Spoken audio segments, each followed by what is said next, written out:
1988 کے بعد آج راوی میں فلڈ آیا ہے۔ پورے 38 سال بعد دریائے راوی کے پانی نے اپنا قبضہ لوگوں سے واپس لے لیا ہے۔ پانی نے آ کر یہ بتایا ہے کہ لوگوں، تم میری ڈومین میں، میری حدود میں داخل ہو رہے تھے، یاد رکھو پانی اپنا راستہ کبھی نہیں بھولتا۔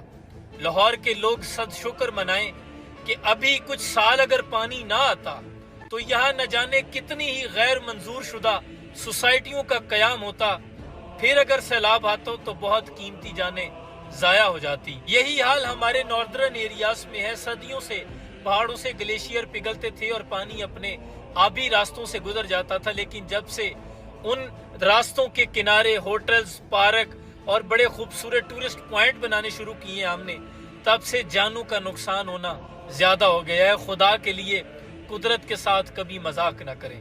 اللہ کریم شہر لاہور، شہر سیالکوٹ سمیت پورے پاکستان 1988 کے بعد آج راوی میں فلڈ آیا ہے۔ پورے 38 سال بعد دریائے راوی کے پانی نے اپنا قبضہ